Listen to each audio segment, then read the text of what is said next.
Todos conocemos un caso, el caso de George Whitefield, que fue de los primeros pastores de la Iglesia metodista, que fue de joven un crío, su madre tenía una pensión en Gloucester, en Inglaterra.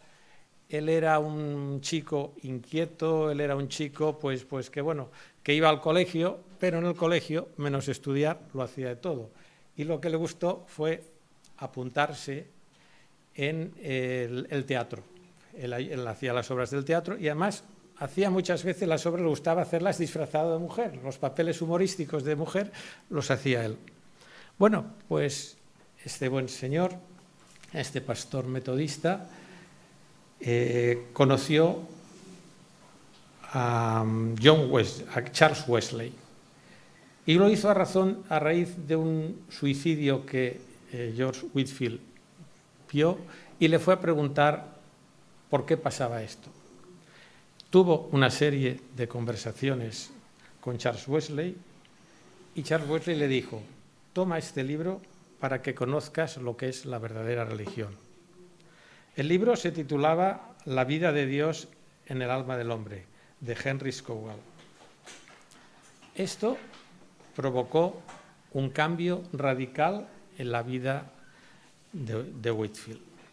Él mismo escribió: descubrí y sentí de mí que era libre de la carga que me había oprimido con tanta fuerza.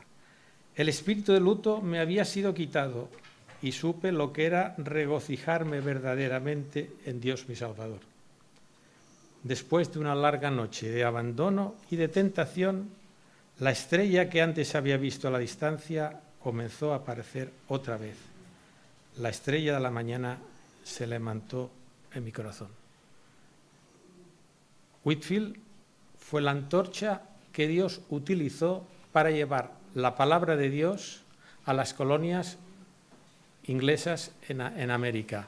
Y fue, digamos, con su predicación, uno de los personajes que colaboraron para el avivamiento, el primer avivamiento que se realizó en las colonias inglesas. Nosotros hoy vamos a reflexionar sobre los versículos del 1 al 15 del capítulo 5 de Efesios. El reto que nos plantea Efesios es: ¿cómo ha de ser nuestra vida para que podamos ser luz en medio de las tinieblas en la cual está sumida una humanidad que tristemente se rige por valores materiales? Pero antes de empezar a desarrollar el tema, me gustaría fijar nuestra atención en la connotación, en la estructura de esta carta paulina.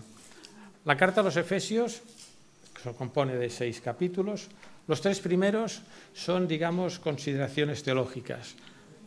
Básicamente nos habla de los que son salvos por gracia, nos habla de la reconciliación de judíos y gentiles mediante la cruz de Cristo y nos habla de la nueva vida en Jesucristo. En los 3 últimos capítulos, entre los cuales está incluido el capítulo 5, habla de aplicaciones prácticas, lo que es imperativo para conseguir que nosotros, el hombre nuevo, nacido a imagen y semejanza de Cristo, pueda ser luz en medio del mundo. La palabra clave en esta segunda parte de los versículos, en los capítulos 4, 5 y 6, es el verbo andar. El verbo andar como sinónimo de vivir. Nos dice, por ejemplo, en el capítulo 4, ruego que andéis como es digno de la vocación con que fuisteis llamados, que ya no andéis como otros gentiles que andan en la vanidad de su mente, y andad en amor, y andad como hijos de la luz. El andar aquí no es el hecho de decir dar un pasito, dar otro pasito, no, es mucho más. El andar es un paso detrás de otro, hacer la senda de nuestras vidas, siendo testigos de esta luz de Cristo para todos los demás. Es, en el fondo, mis hermanos, un estilo de vida coherente.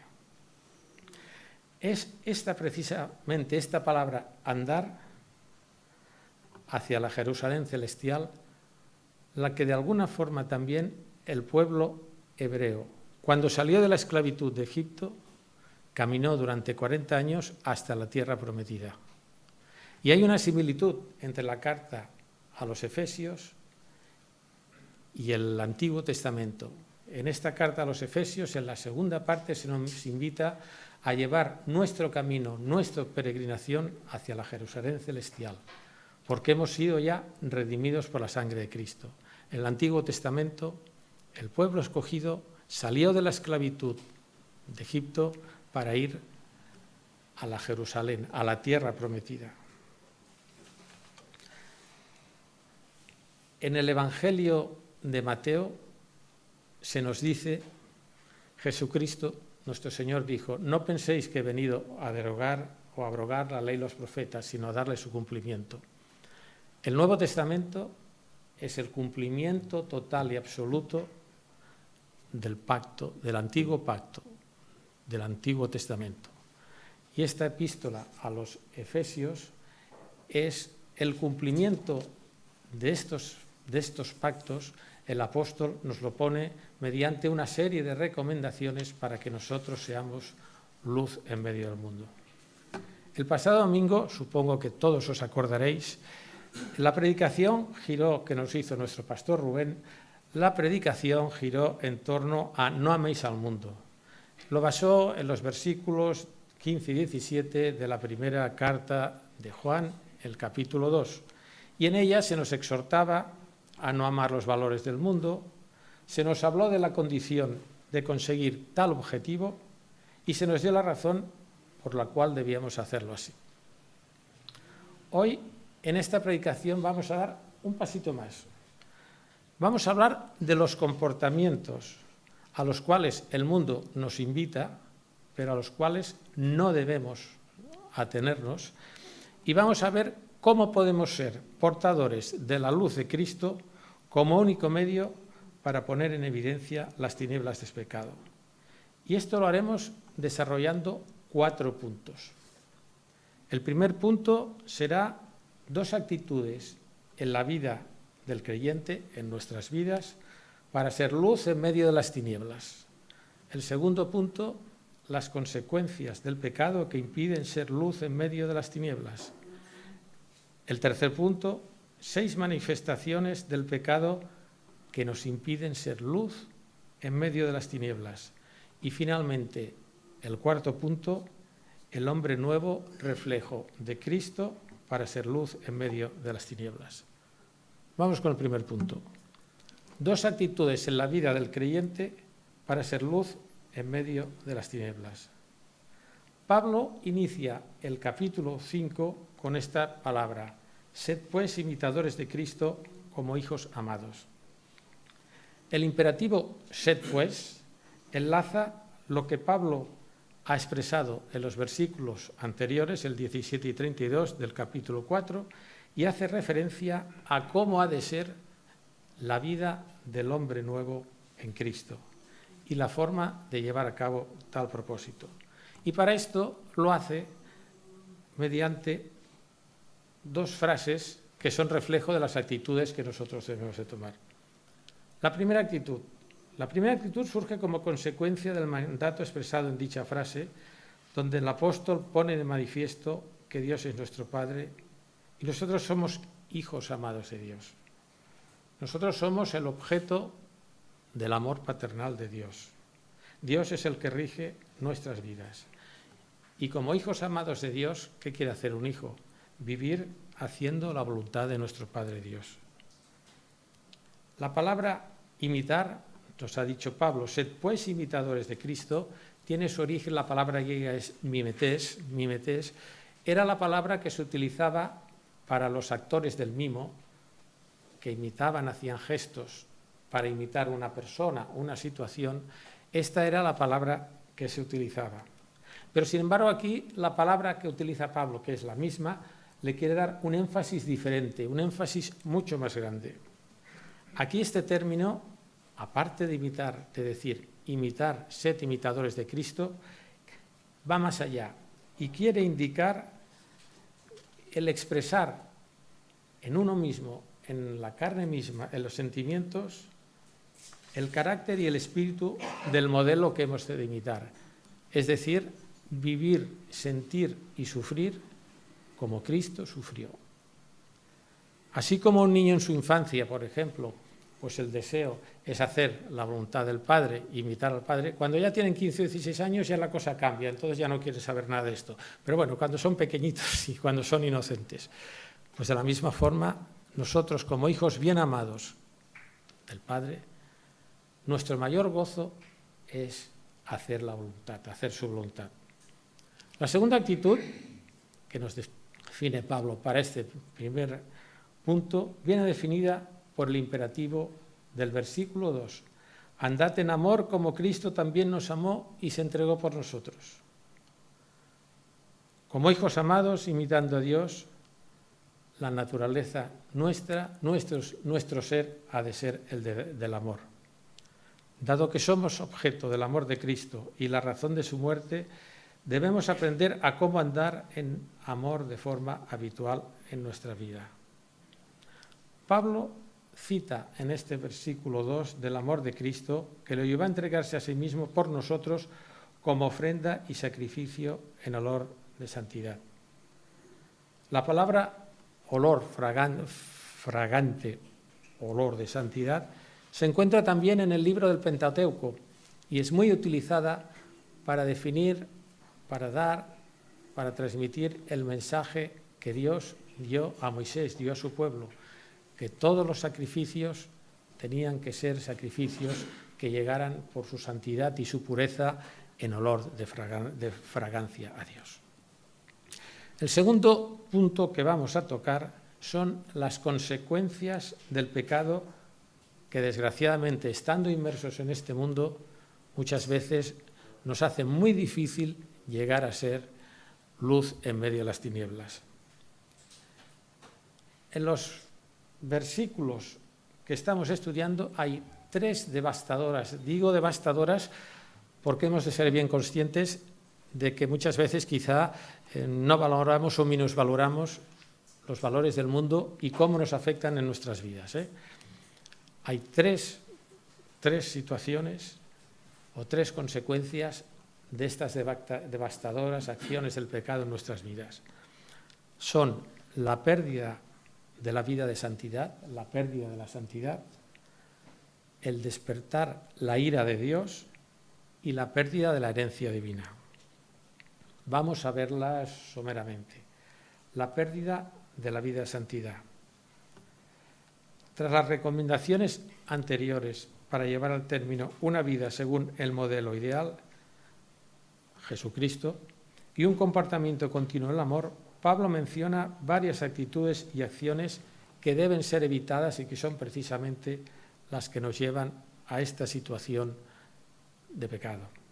En el versículo 3 leemos: pero fornicación y toda inmundicia o avaricia ni aun se nombre entre vosotros como conviene a santos. Aquí el concepto de santidad lleva implícito 2 ideas. El concepto de santidad, por una parte, quiere decir ser imitadores de Dios, ser santos como yo soy santo, pero conlleva otra parte, hermanos, que a mí personalmente aún me gusta más. Me gusta más porque siento y experimento el amor de Cristo en nuestros corazones.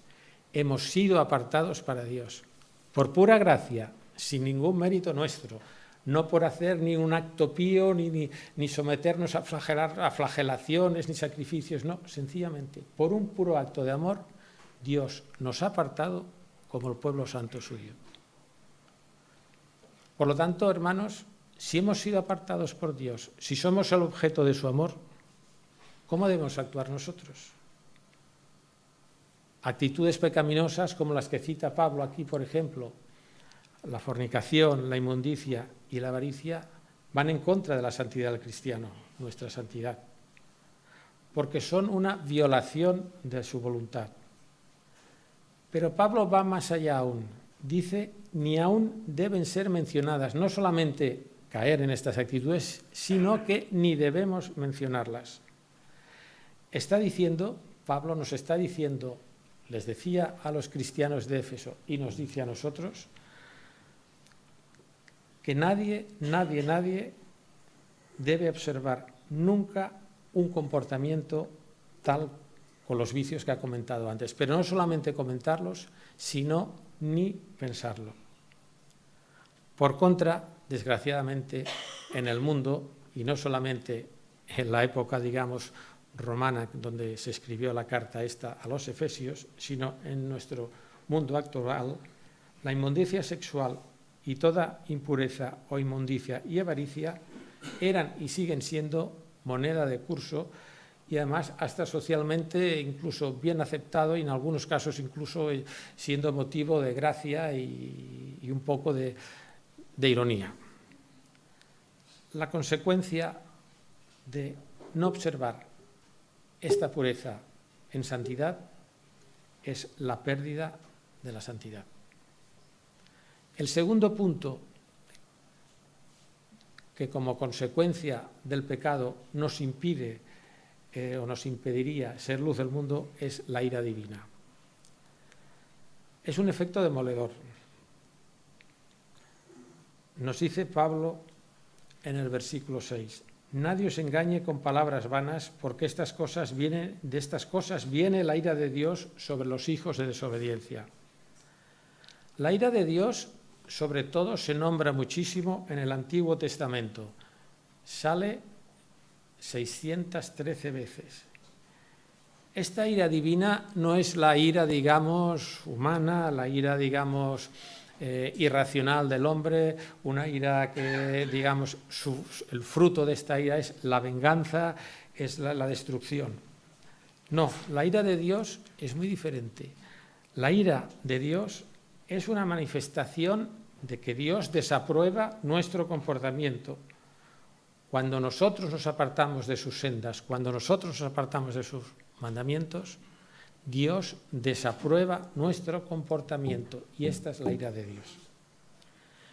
En el Nuevo Testamento también Jesucristo habla del vaso de ira. Por ejemplo, en el Evangelio de Juan, cuando está en Getsemaní y él se adelanta y les dice a los apóstoles: quedaos aquí, que voy a orar, Jesucristo se pone a orar, vuelve y se los encuentra dormidos y los despierta y les dice, viene el prendimiento, y cuando viene el prendimiento, después de la oración, Pablo desenvaina la espada y a Malco, al criado del sumo sacerdote, lo hiere y dice que le corta la oreja. ¿Sabéis cuál fue la respuesta del Señor? Lo sabéis muy bien. Mete tu espada, Pedro, en la vaina. La copa que el Padre me ha dado no la he de beber. Esta copa a la que el Señor se refiere en este pasaje del Evangelio es la copa de la ira divina, que debe consumir la copa de la ira divina provocado por tus pecados, por mis pecados, por los pecados de todos aquellos que hemos sido llamados y que tenían que ser redimidos. Con la copa este cáliz amargo que Jesucristo nuestro Señor bebió, se llevó a cabo el pago de la pena del juicio que dicha ira demandaba como consecuencia de nuestras transgresiones. No obstante, aquí debemos hacer un pequeño paréntesis. Y es un pequeño paréntesis en el sentido de que Pablo era consciente y quería mucho a los efesios, porque llegó a estar 2 años con ellos. El problema era que los cristianos de Éfeso lo podemos leer, por ejemplo, esto que os acabo de decir en Apocalipsis, en el capítulo 2, en los versículos del 1 al 3, nos dice que los cristianos eran muy fieles y habían sufrido mucho. Pero los efesios, debido a estar inmersos en un mundo totalmente pagano, no tenían claras aún ciertas cosas. Y por eso Pablo les exhorta grandemente: pensad en vuestro camino, andad en las sendas de la luz y terminad para siempre con las obras de las tinieblas. El tercer punto es la pérdida de la herencia divina. No solamente, de alguna forma, perdemos la santidad, no solamente despertamos la ira de Dios con nuestro comportamiento, sino que aún, peor de todos, perdemos la herencia de la vida eterna si nuestro comportamiento no es reflejo de la luz de Cristo en nosotros. El versículo 5 de este capítulo 5 expresa la tercera consecuencia que comporta el pecado, porque sabéis esto, que ningún fornicario o inmundo o avaro que es idólatra tiene herencia en el reino de Cristo y de Dios. Pablo desea enfatizar este importantísimo punto, a saber, que la inmoralidad y la salvación es como el agua y el aceite, son incompatibles totalmente. La traducción que tenemos en la Reina Valera es porque sabéis esto.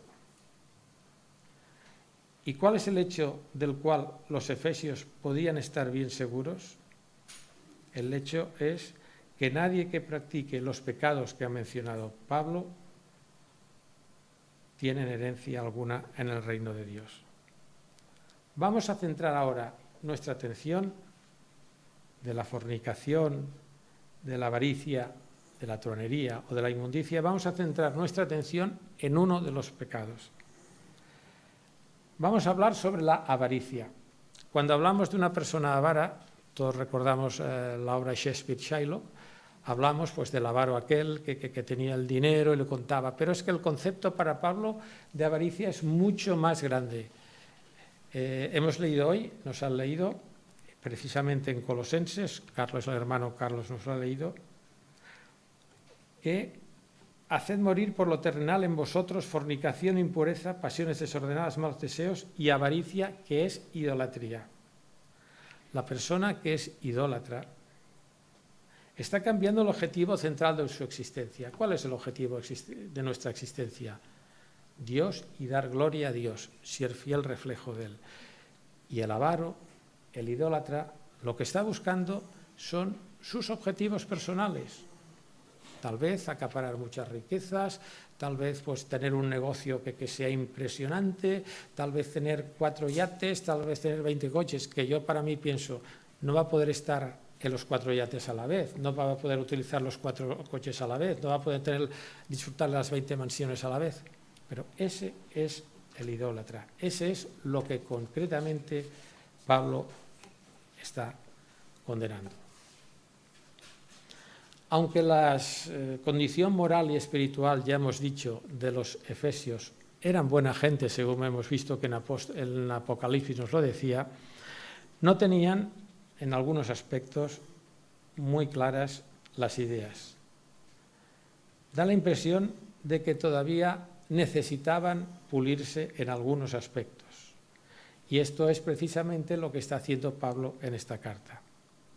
Las prácticas idolátricas abundaban en el ambiente de la sociedad de Éfeso, de donde habían salido la comunidad cristiana. En este versículo 5, Pablo, a diferencia del versículo 3, en el que menciona la tríada de vicios, fornicación, la inmundicia y la avaricia, aquí Pablo lo hace personalizando el pecado. Dice, el fornicario, el inmundo, el avaro. Cambia la forma de hablar. No habla en general de la fornicación, no habla en general de la avaricia, no habla de la inmundicia, sino habla del inmundo, el avaro y el fornicario. Con este cambio de forma gramatical, Pablo, que era un artista, que era un hombre ungido de Dios y que tenía el don precisamente de la escritura o de saber transmitir a los que le escribían sus epístolas lo que quería decir muy claro, Pablo se está refiriendo aquí concretamente a los gentiles de Éfeso que practicaban tales vicios y a sus comportamientos religiosos idolátricos.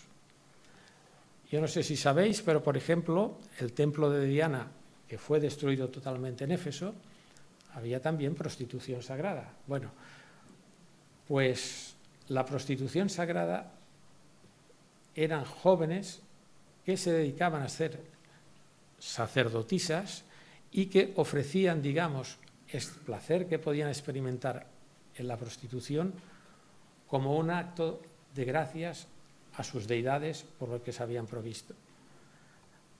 No había un estándar moral claro en la sociedad de Éfeso. Entonces, de alguna forma había una permisividad total y absoluta. Imaginémonos una comunidad cristiana inmersa en este mundo, los peligros y los ataques a los que estaban sometidos. Hay otra consecuencia que yo os quería comentar. Es una experiencia que yo la conozco personalmente y por lo tanto lo que digo es cierto. El pecado en sí destruye al que lo comete, pero muchas veces también destruye a aquella persona que es víctima del pecado de esa persona. Os voy a hablar de un caso concreto. Es una chica que pertenece o había pertenecido a una comunidad pentecostal.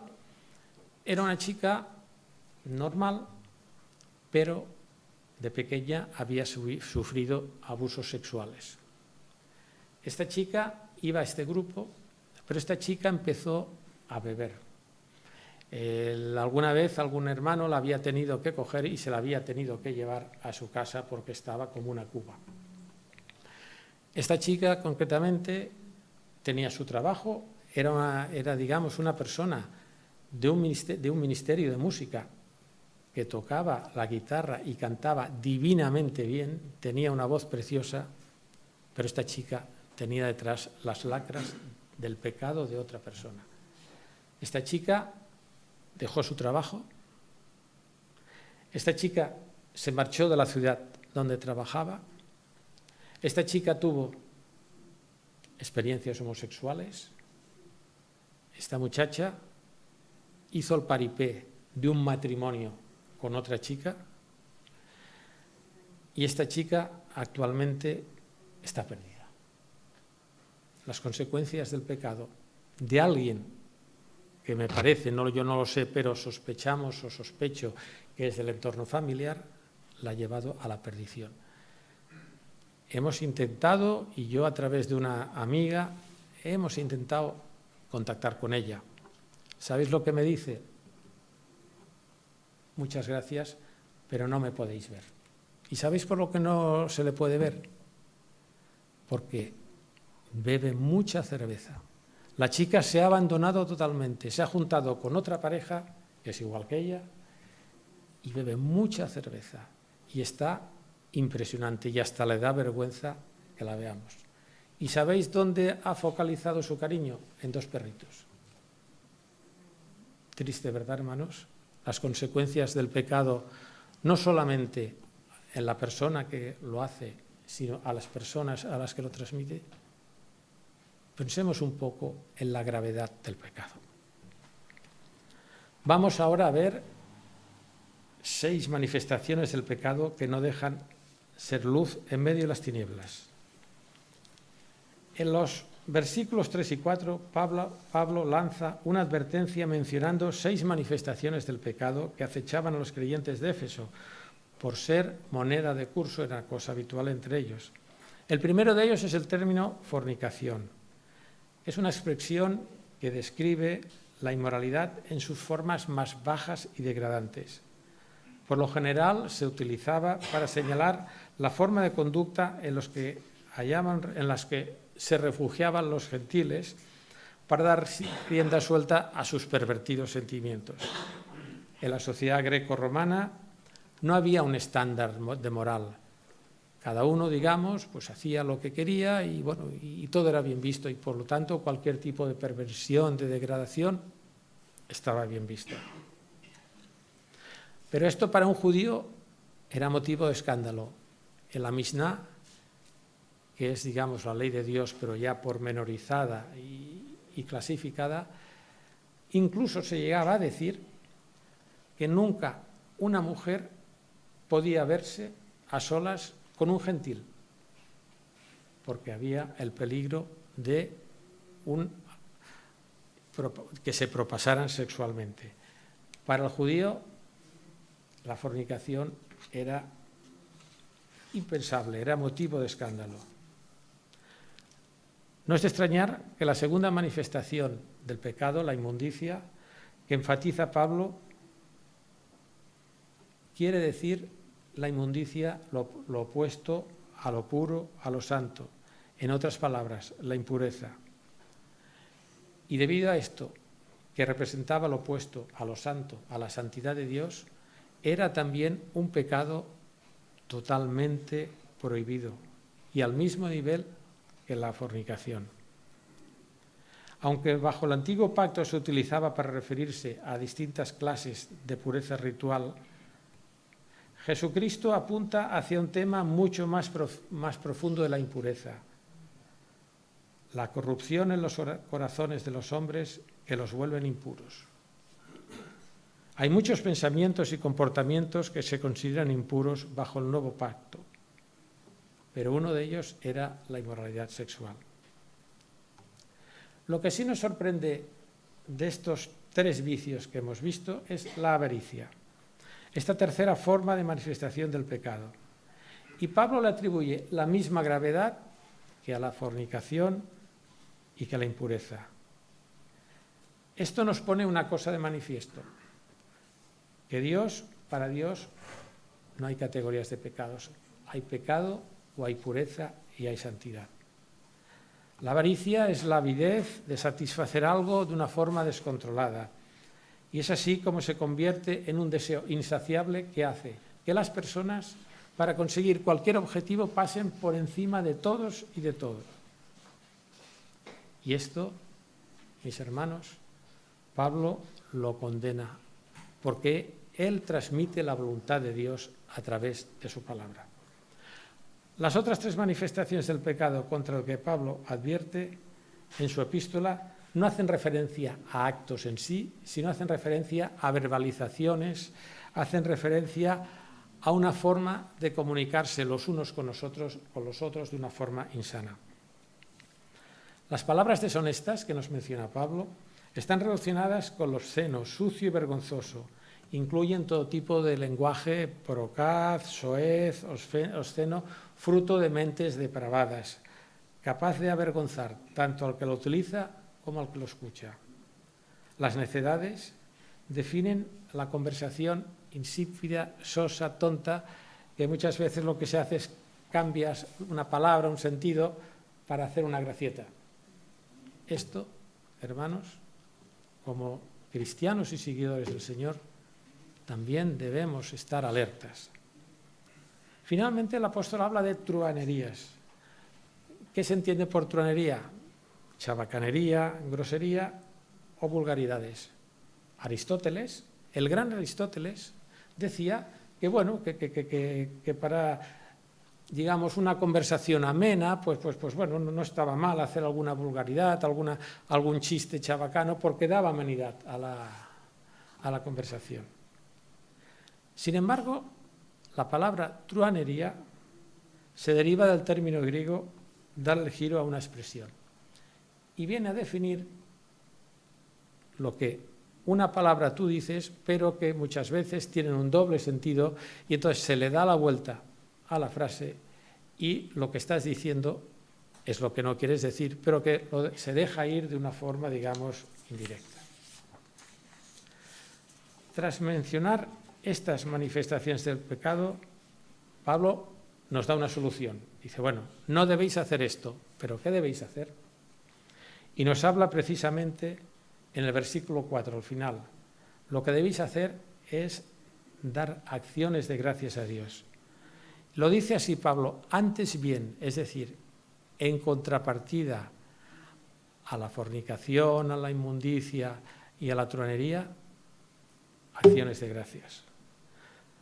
Acciones de gracias a primera vista parece una forma extraña, dices, bueno, ¿y qué tiene que ver una cosa con la otra? Pues tiene que ver mucho, hermanos. Acciones de gracias entiende Pablo que es la actitud del creyente que da gracias a Dios, no solo como una respuesta adecuada a la misericordia del Padre, por el don gratuito de la redención, sino también como la fuerza motivadora fundamental para que Dios nos ayude a que nuestra vida discurra en obediencia al propósito por el que hemos sido creados. Finalmente, vamos a tratar el cuarto punto del mensaje de hoy, que es el hombre nuevo, reflejo de Cristo para ser luz en medio de las tinieblas. Ahora, mis hermanos, os voy a leer dos fragmentos de dos autores muy diferentes. Uno de ellos, Séneca, otro, Pablo de Tarso. Séneca, que era cordobés, no sé si lo sabíais, pero Séneca nació en Córdoba, pero fue el pensador, filósofo y político que vivió en Roma.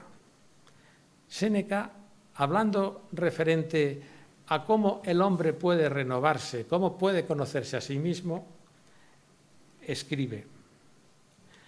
Lo hace, esto corresponde a la epístola 80 de Séneca en su libro Epístolas Morales, es decir, que eran consejos que Séneca, Lucio Anneo Séneca, daba a sus estudiantes, los que seguían su escuela filosófica, y decía: ¿ves a ese rey de los escitas o de los sármatas que llevan la diadema en la frente? Si quieres conocerlo bien y saber su verdadero precio, despójale de esa venda y encontrarás debajo muchos vicios. ¿Pero a qué hablar de los demás? Si quieres tú valorarte a ti mismo, prescinde de tu dinero, prescinde de tu casa y dignidad, y enseguida entonces mírate cómo eres tú. No te conformes con lo que digan de ti los demás. Esto era el pensamiento, la idea que daba Séneca para conocerse a uno mismo. Vamos a ver ahora lo que dice Pablo. Pero cuando son denunciadas todas las cosas, son puestas en evidencia por la luz, pues lo que hace que todo sea visible es la luz. Por eso dice: despiértate tú que duermes y levántate de los muertos y te alumbrará Cristo. ¿Ven, mis hermanos, la diferencia? A ver si os la sé hacer transmitir. Séneca pide al hombre culto que se acomode y se perfeccione a sí mismo, que él haga el esfuerzo de perfeccionarse, de eliminar sus vicios y de irse puliendo. Sin embargo, Pablo pide a toda clase de creyentes que busquen dos cosas: el perfeccionarse a sí mismo mediante el conocimiento de sí mismo, pero que conozca a Dios. La diferencia entre Pablo y Séneca es Jesucristo. Él es la luz de Dios, Él es la luz que resplandece en medio de las tinieblas. El creyente puede conocerse a sí mismo, pero sobre todo, por pura gracia, nosotros conocemos a Cristo. Y somos perfectamente conscientes de que nuestro perfeccionamiento solo puede realizarse a través de la persona de Jesucristo. Jesucristo es el resplandor de Dios. Es el resplandor, esa luz que se manifiesta en nuestros corazones, y esta es la luz que como creyentes nosotros debemos comunicar al mundo.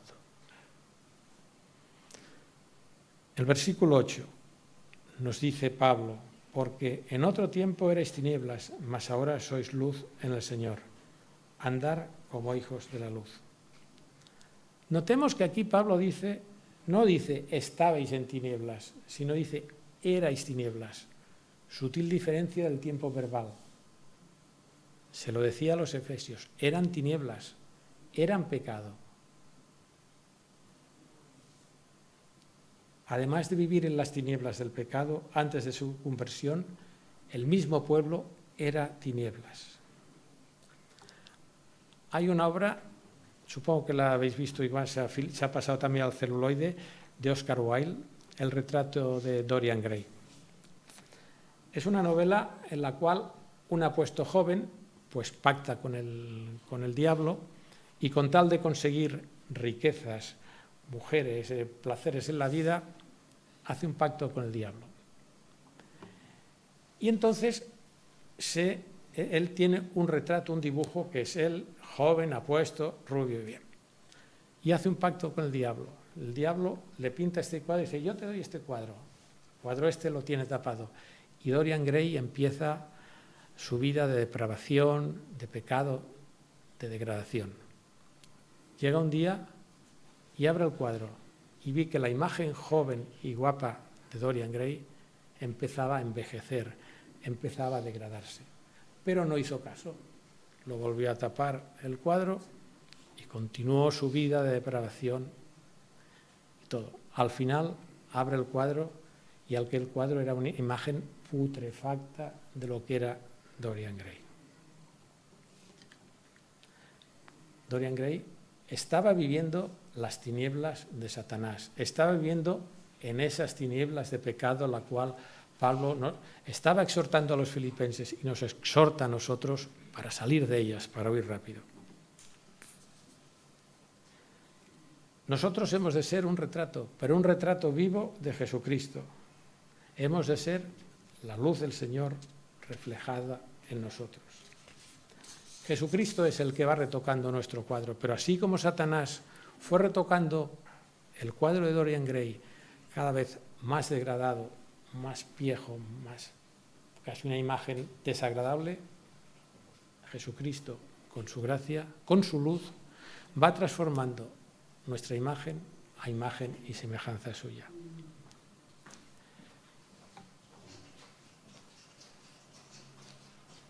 Nosotros, nos dice Pablo, somos transformados de gloria en gloria en la misma imagen como por el Espíritu del Señor.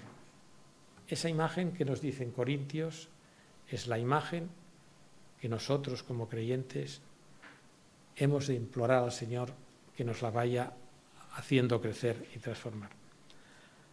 La pregunta que nos surge ahora es, ¿cuál ha de ser el fruto del Espíritu que hemos de manifestar una vez que somos luz en Cristo? Nos dice en el versículo 9, porque el fruto del Espíritu es bondad, justicia y verdad. Esta, hermanos, es la forma en la cual nosotros hemos de cambiar nuestras vidas. Nuestro espíritu ha de destilar bondad, justicia y verdad. Bondad. Bondad es la cualidad moral que nuestra bondad del ser interior actuando en favor de otros, buscando lo que es justo. Estamos viviendo unos momentos muy complicados a nivel mundial con este desastre de Ucrania y esta barbarie, pero aquí mismo pues han venido dos hermanas y nos han pedido ayuda para esta comunidad. Cuando del corazón nace el decir, en la medida de mis posibilidades, yo voy a ayudar, estamos manifestando una de las virtudes a las cuales el apóstol Pablo nos invita, la bondad. La otra de ellas es la justicia, es la cualidad moral y práctica de ser justo. Es por excelencia un atributo de Dios que nos estimula a dar lo que corresponde y a hacer lo que es debido.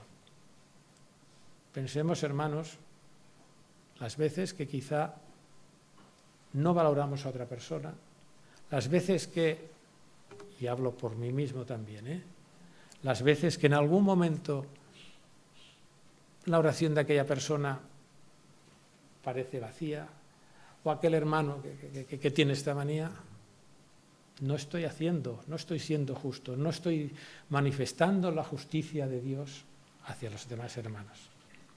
Finalmente, la verdad. La verdad es la realidad que está detrás de cada apariencia, como nos dicen Gálatas. Hablar con sinceridad e integridad, tanto en el lenguaje como el trato. No debemos en ningún momento, hermanos, ser fruto de la maledicencia, de los chismes, de ir por detrás con palabras.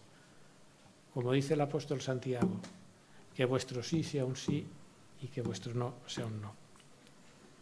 El segundo aspecto a considerar como reflejo que somos del hombre nuevo